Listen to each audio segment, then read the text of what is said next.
Welcome to this Zentangle Quickie. My name is Heather Hartwick Gladden.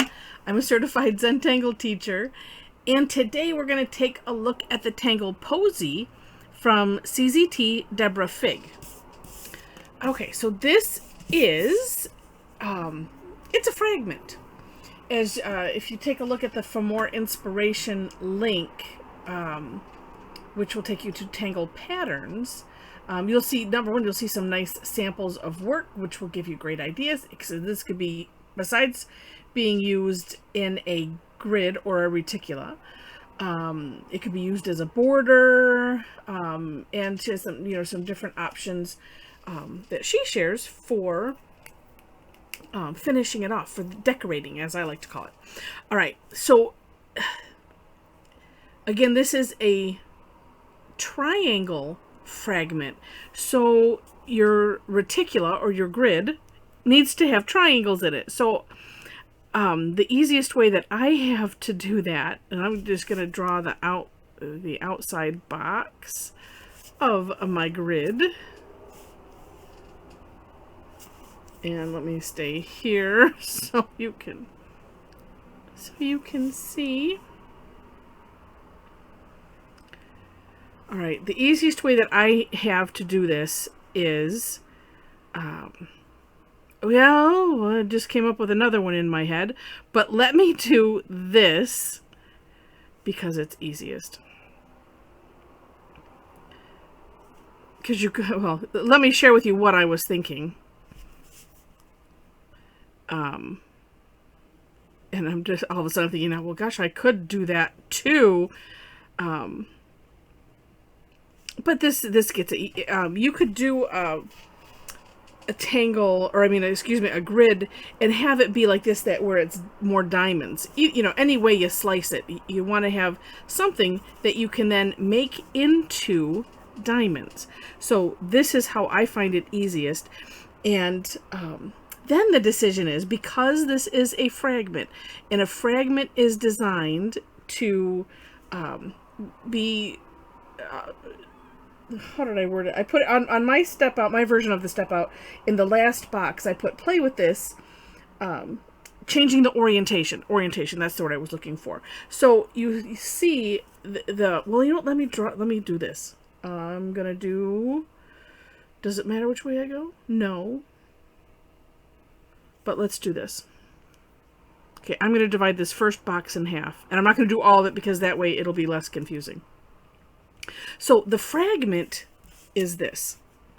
Looking at triangle, and you could pick any of these corners. This one, I'm going to pick this one that has a nice, 90. No, yeah, 90. This would be more 45-degree angle. Okay, and so on the one side, we're just going to draw kind of like a double curved lines, makes it turn into a cute like heart.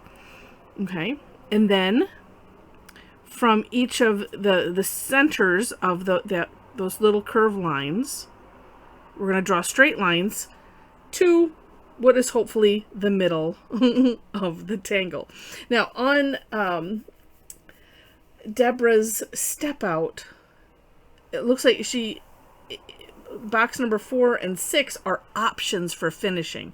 So this is essentially, the tangle. And on this one, I'm going to do the option that's in box 4. I did do another sample with what's in box 6 of hers. And I put mine as play. So I did just this in my step out. And actually I did it both ways. So putting this kind of at opposite ends like that. So that's how my step out looks. Okay, and then I did because like I said, my sample was one direction, so I'm going to go this other direction by just putting a nice curve line against that line. Okay, and that's the decorating so far that I'm going to do. Now, looking at just one side as the reticula, like I said, you can turn that and put that at any orientation you want within your box. So you have one, it could, well, your dividing line could go this way, but it really an unlimited amount of options, because you could put the first step in. Let me do this again. Oh, let's see. And I want to alternate my directions. So I could put, this double curve line right here. I could put it here. I could put it here. That's one of those. It's up to you. And so that's the fun of playing with fragments, is that you can do a lot of things and your result is going to come out neat no matter what. But I just wanted to make sure that that's clear, those options. Okay. So here's how I'm going to do this one, is I'm going to alternate the direction of the angle each time. And I find that easiest to do. I can just kind of go right here down the center versus alternating each line. But then I skip one because this is going to go this way. And so then this one I can come here. And when I do these lines like this, I pause at every intersection. So that way, okay, and I've got that first one down, because I go from, intersection to intersection to intersection, and I'm making a straight line because the overall may not be straight, just based on how the grid turned out. Oh, yeah, see what I did there? You see what I did? It's me talking while I'm doing it. So that means this one, this is going to get really tiny. But, when you have a little something that happens, then go consistent. And I'm just thinking, okay, so now I have these 4 little boxes. Okay, 4 little triangles in each. And so I probably should, if I'm going to work to be consistent. Right? Is it that? This one has an X like this. So it should be those two. Okay, well, this is going to be interesting. So for this one, I may spare you. And, oh, wait, though. Oh, no. I'm going to do this. Okay. Well, I was just thinking, well, gosh, if I do a course correction, then.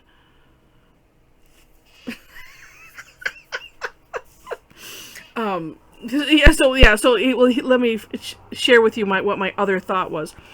So, and I could still do this. Okay, so if I continue, okay, forgive me while I pause and think. So if I drew this line all the way through, I didn't have to do all those extra lines. Here's why. And so when you do something, the first thing is just be consistent, like I said, because then you might have come up with something new. What I was thinking to do, and maybe, I don't know, maybe I'll reserve this inside section. I was going to do little teeny ones, and I was like, that's going to take me all year to finish that. Just kidding. But the second thought I just had was, I can do the same thing, and my course correction is the fill-in. Ha! This also really does help. Not that I would do this on purpose, because, yeah, so, okay, so that's interesting. And then I was going to do these coming up. All right, well, let me get my bearings again. Okay, so now I have to remember which way I'm going. And I hope that it'll make sense towards the end. It will. Okay, I promise. Okay, so what I usually like to do with a grid is I'll do one direction. So, like, for instance, this one. And so I'm just going to we'll do that side. And so this is going to take a little extra concentration on my part to make sure I don't goof up. But, I'm just going to do those little hearts first. Okay, so then, and you can just follow the diagonal. So like here, because remember I did that first line. And let's at least get these done. I didn't know this was going to be a lesson in course correcting, did we? Well, a lot of times they all are, but that's why I like to strive to do these in one take, because you never know what's going to happen, and that's the beauty of Zentangle, because we don't know, and part of the magic of it is knowing that. It's like, well, what do we do when kind of the unexpected happens? And this is where we kind of end up with life stories from this, you know, because it was Rick and Maria like to say that art mimics life. Okay, and so now I'm going to flip and I'm going to do the other direction and fill these in. And I'm just doing the little double curve line first, so that way you know. And sometimes I don't do that when it's really small like this, or there's a lot of commotion, because sometimes it's hard to keep track. But heck, if I couldn't even do the grid lines good, what does that say? All right, this one at least I'm, you know, it's in the ones that are open.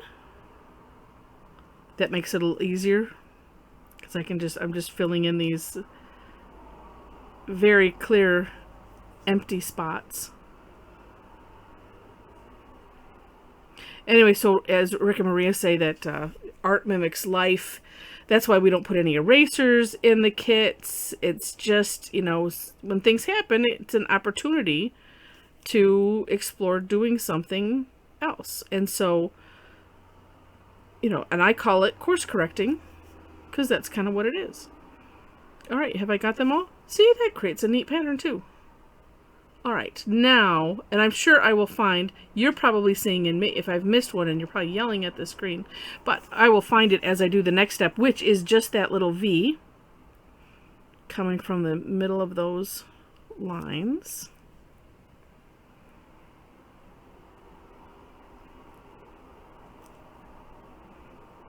And this too, you know, it's kind of like, I'm just going to go in a diagonal, and we'll do the one side. That way I'm also not flipping the tile back and forth continuously.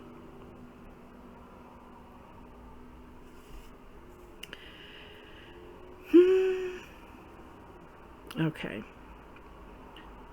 But, you know, this is one of those, well, when life gives you lemons, you make lemonade. That's why Zentangle is just so neat as an art form that does mimic life. And I know myself, I found lots of like life lessons as I've been practicing Zentangle, things where I'm like, where I realize I do something and I think, gosh, just like in Zentangle, or I'll think of it afterwards and I'm like, you know, that's interesting. All right, let's get this here.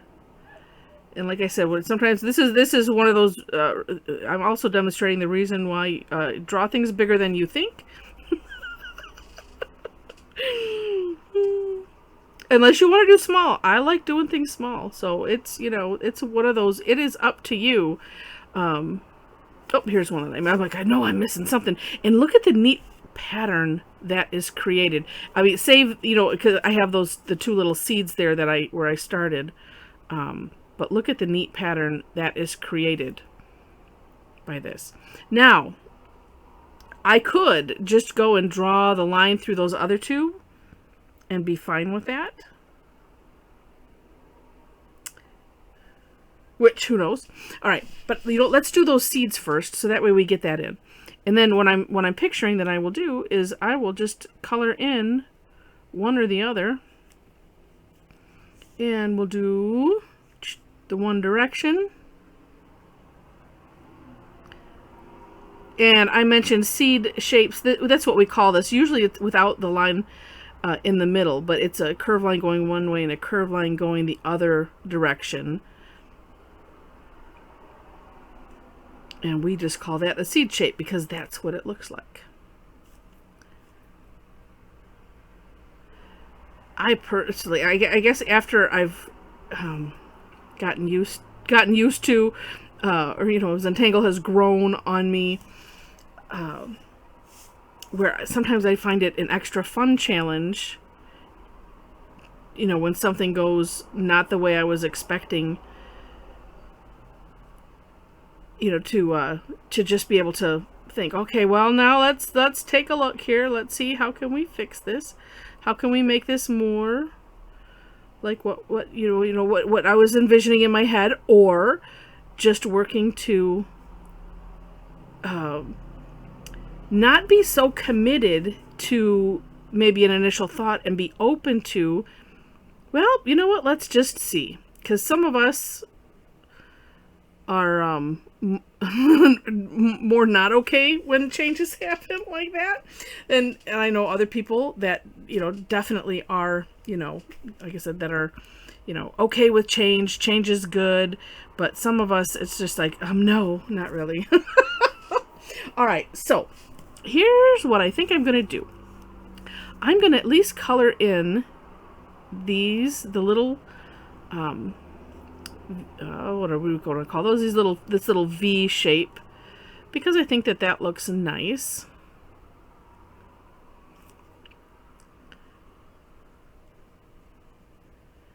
And what's fun about this, besides being the reticula, the fragment it is, excuse me. Sometimes I get the terms, I use them wrong. The reticula is the structure or the grid. Oh, and here, course correct time too, if you end up with something that's not, like that curve I didn't really like, and I could just color over it just enough to reshape it a little bit. Yeah, but what's fun with this, besides being a fragment that you could have a lot of fun with, flipping the direction and such, but having so many options for decorating, because that is fun also. So one way is like this, which is filling in certain sections. You could also aura some.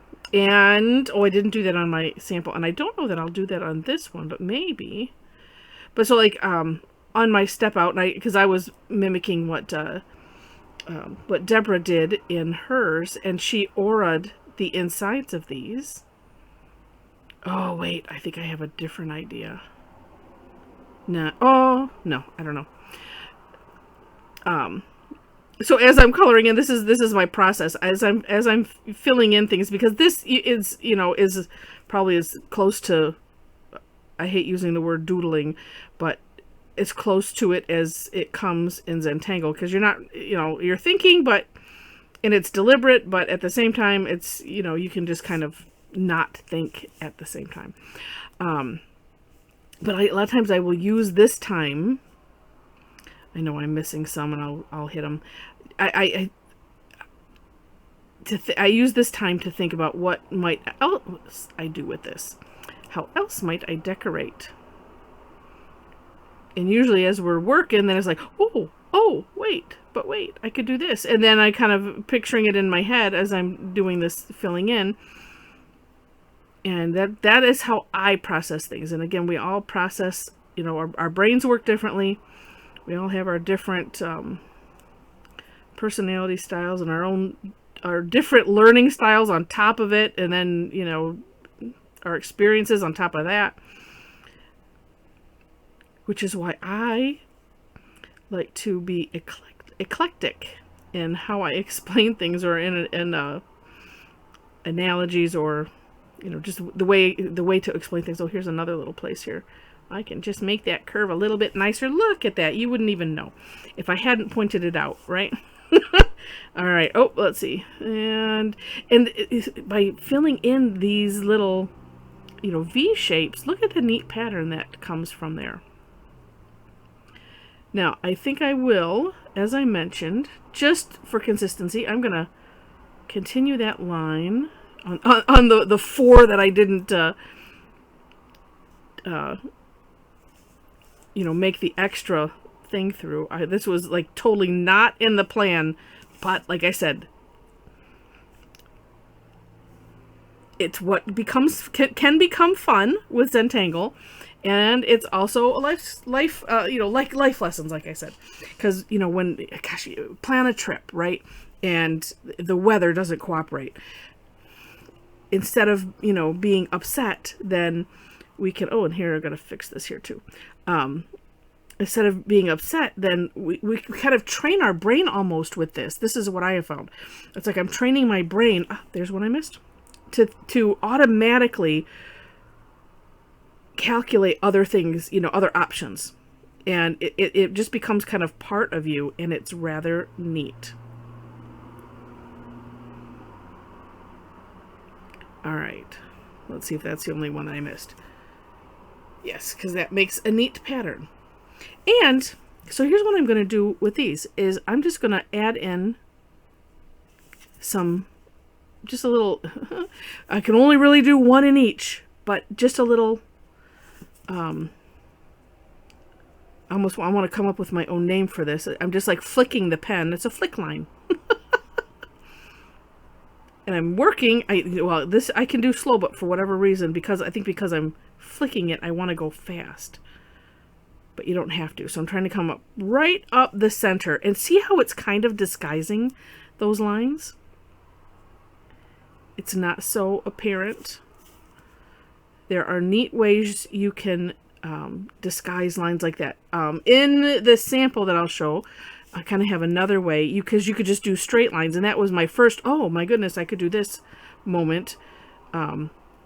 Is I was thinking, well, I could just, you know, put in some straight lines in there, and it would, you know, make, so that way it would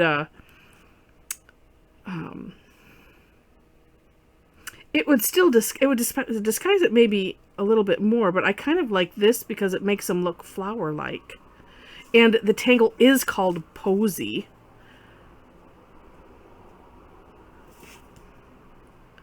But like I said, this totally minimizes the big line. And did I get them all? Looks like I did. So that's kind of neat. I don't know what's and that's when you're working on something small. I'm just gonna. I just blurred that on purpose because I was looking at the screen and I'm like, wow.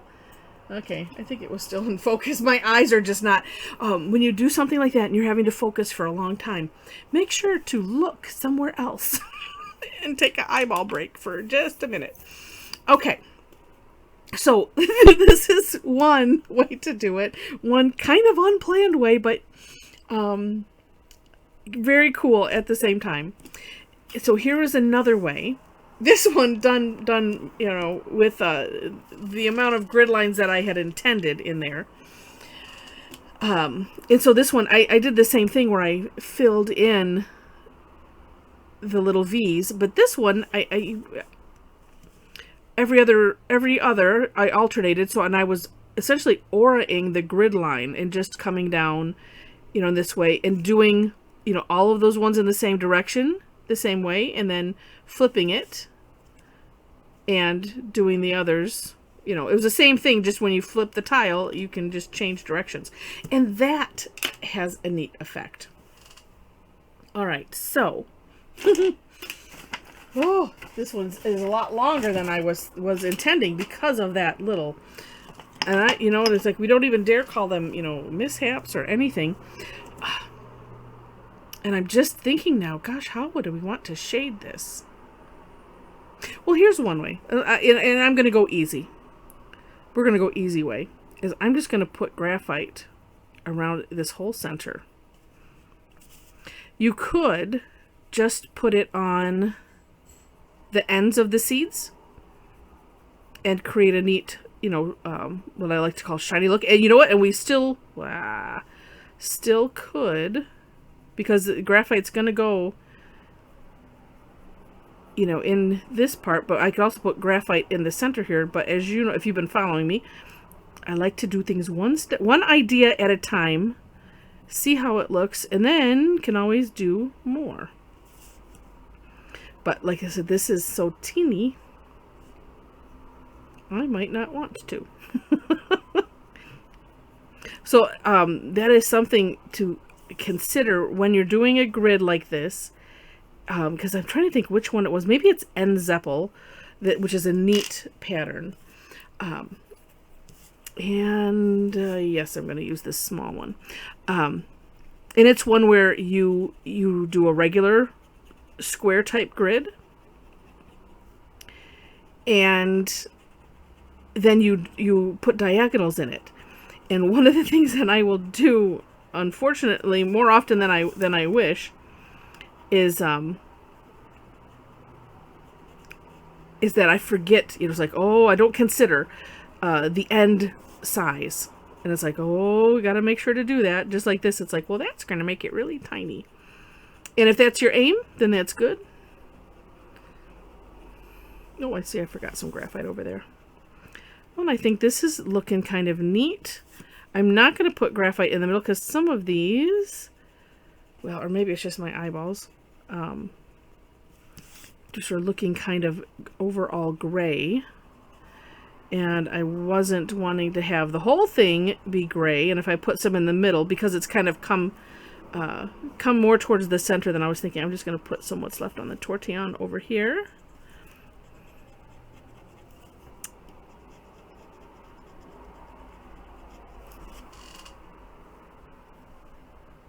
Yeah, so it creates a neat depth. So then the little the center things, the what now look like flowers, are popped up, and they look a lot whiter than some even than out here a little bit. So that is a neat distinction. You could, because I did see this in Debra's step out. She did that same like flick motion, just little straight lines in here, makes them kind of look more leafy. Why I'm doing it after because I just thought of it afterwards. I don't have a whole lot of room to do that, but now if I was working on a toned tile, this is a white tile, I could utilize the white chalk pencil or white but I didn't even shade there. I didn't use the tortillon there. I mean, you could use a white pen, charcoal pencil, chalk pencil, whichever, and highlight that center, which makes it look extra shiny. So lots of fun. So I'm going to leave this one just for now. I might play with something before I shoot the final product, but the final shot that I will put on the video. But it's a neat tangle. Really neat tangle. Super cute. And let's say not necessarily difficult, but just, little tad bit of thinking ahead of time. Just a tad. So I hope you enjoyed this. I hope that it made sense. I hope you enjoyed, I know because from what people have commented before, that you enjoy it and I'm not going to even say goof up, but when things don't go exactly as planned, because I think it's important to say, well, okay, how can we recover from this? And it's just, it's so much fun. All right. So if you enjoyed it, would love to have a thumbs up. Feel free to share it. And if you haven't subscribed to the channel and you like it enough to see more, we'd love to have you be a subscriber to the channel. That, of course, is free. In the description section, you will find links to the step outs, also ways to connect with me, because if you liked it enough to subscribe to the channel, maybe you'd like to join me for an online class. I do weekly classes. Actually, except for 1 week, I do 2 classes a week. Most of them are free.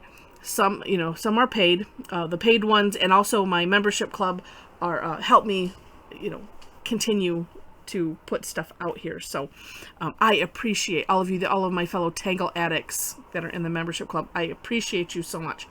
Information for that is on my website. I do have a special as of the time of this recording that is going to be ending in a few days at the end of May here. So take a look. Feel free to comment with any questions, any thoughts, and because I would love to hear from you, and I do my very, very best to answer. So with that, thanks so much for watching and having fun with me, and I wish you happy tangling.